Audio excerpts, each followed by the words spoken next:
नमस्कार मंडळी, श्री स्वामी समर्थ. मी संध्या माझ्या चॅनलमध्ये तुम्हा सर्वांचं खूप खूप मनापासून स्वागत करते. तर बघा मंडळी, येत्या 24 ऑक्टोबर 2024 उद्या गुरुवारी आहे गुरुपुष्यामृत योग.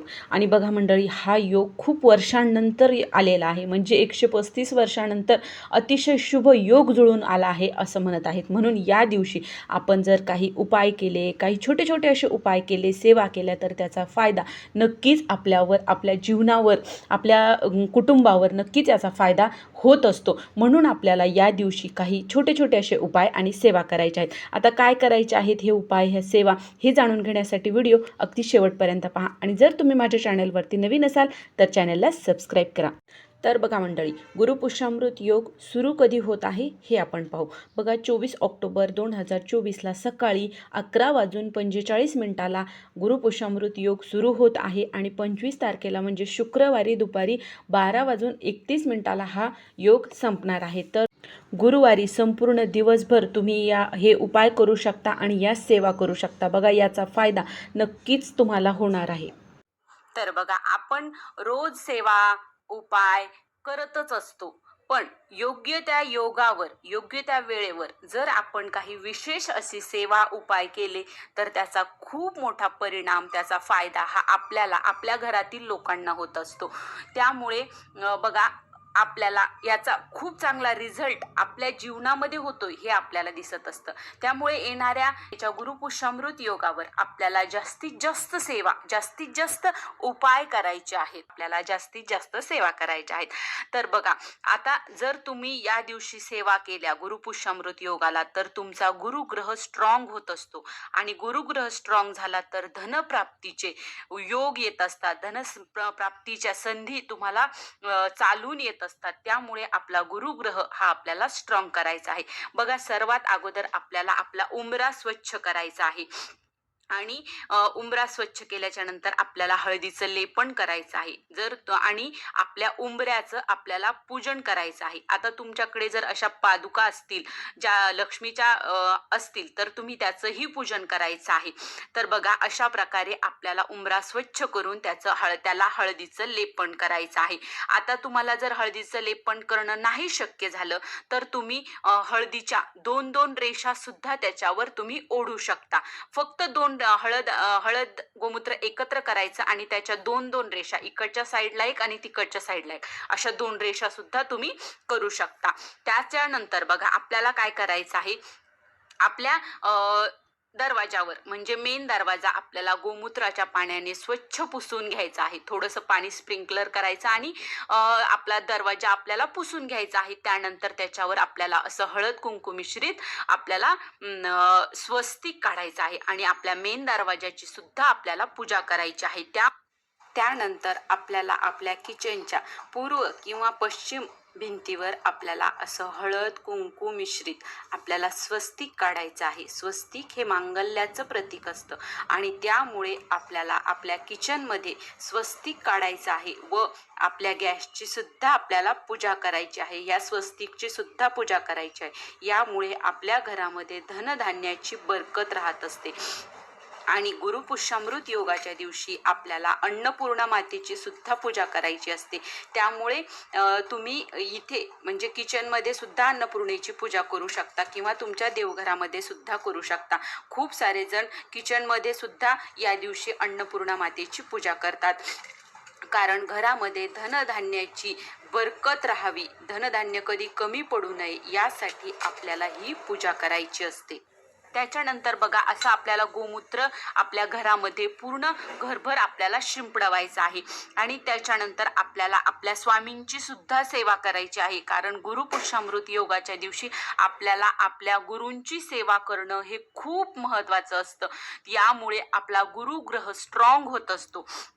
बघा, गुरुपुष्यामृत योगावर आपल्या गुरूंची सेवा ही करायलाच पाहिजे. त्यामुळे आपल्याला तुमच्या घरामध्ये जर स्वामींची मूर्ती असेल तर त्याच्यावर तुम्हाला पंचोपचार पूजा करायची आहे. अगोदर पाण्याने, नंतर पंचामृताने, अशा प्रकारे, नंतर परत पाण्याने आपल्याला आपल्या स्वामींची मूर्ती आहे ती स्वच्छ धुवून घ्यायची आहे.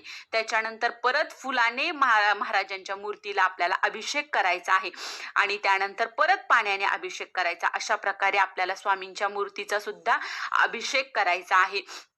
आणि त्याचबरोबर जर तुमच्याकडे जर फोटो असेल तर फोटो नुसता तुम्ही स्वच्छ पुसून घ्यायचा आणि त्याची तुम्हाला पूजा करायची आहे. आता हे जे अभिषेक करत असताना तुम्ही पवमान सूक्त म्हणू शकता, पुरुष सूक्त, स्त्री सूक्त, जे तुम्हाला येत असेल ते तुम्ही म्हणू शकता.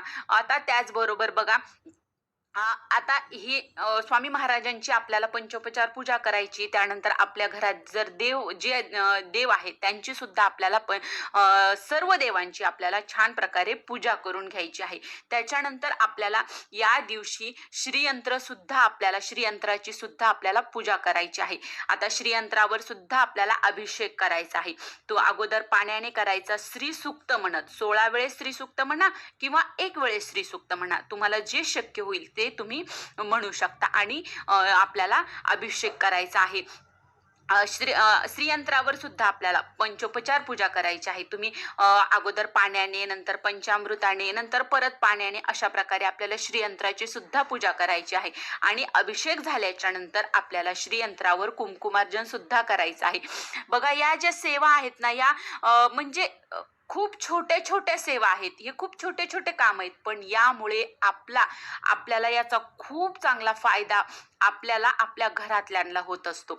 त्याचबरोबर बघा, आपल्याला या दिवशी कवड्यांची सुद्धा सेवा करायची आहे. आपल्या घरामध्ये आपल्या सर्वांना माहिती आहे बघा, कवड्या ह्या माता लक्ष्मीला अत्यंत प्रिय आहेत. त्यामुळे आपल्याला या दिवशी कवड्यांची सुद्धा सेवा करायची आहे. त्याचबरोबर बघा, गुरुवार हा भगवान विष्णू आणि माता लक्ष्मीला समर्पित असतो. त्यामुळे या दिवशी आपल्याला त्यांचं पूजन करायला विसरायचं नाही.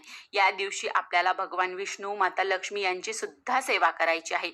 आणि आपल्याला आपल्या घरामध्ये जर तुम्ही मंगल कलश स्थापन केलेला नसेल तर या दिवशी तुम्ही मंगल कलश सुद्धा स्थापन करू शकता.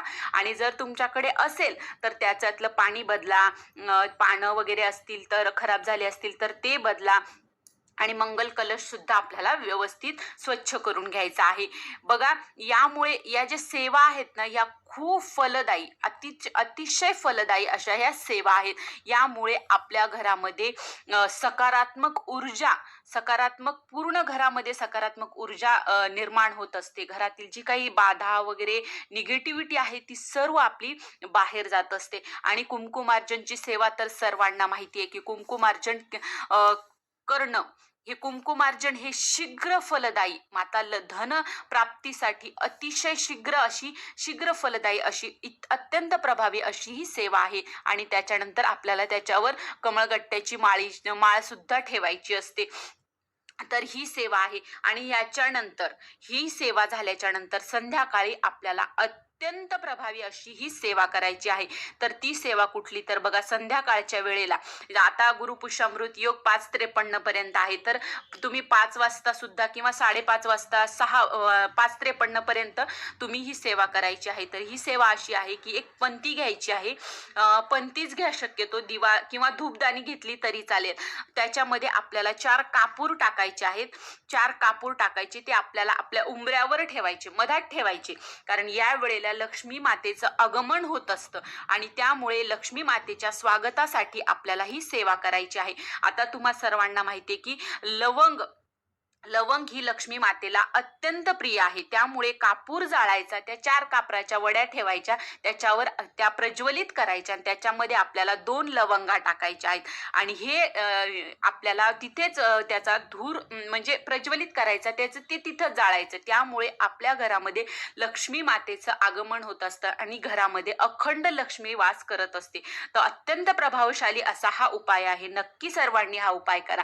तर ही छोटीशी माहिती होती, छोटेसे उपाय होते जे मला तुमच्यापर्यंत पोहोचवायचे होते की गुरुपुष्यामृत योगाच्या दिवशी नक्की सर्वांनी या सेवा करा आणि भगवान विष्णूंचा, माता लक्ष्मीचा, आपल्या गुरूंचा आशीर्वाद लाभून घ्या. तर ही छोटीशी माहिती होती जी मला तुमच्यापर्यंत पोहोचवायची होती. तर कसा वाटला व्हिडिओ नक्की कमेंट करून सांगा. आणि जर व्हिडिओ आवडला असेल तर आपल्या चॅनलला लाईक करा, शेअर करा आणि सबस्क्राईब करा. श्री स्वामी समर्थ.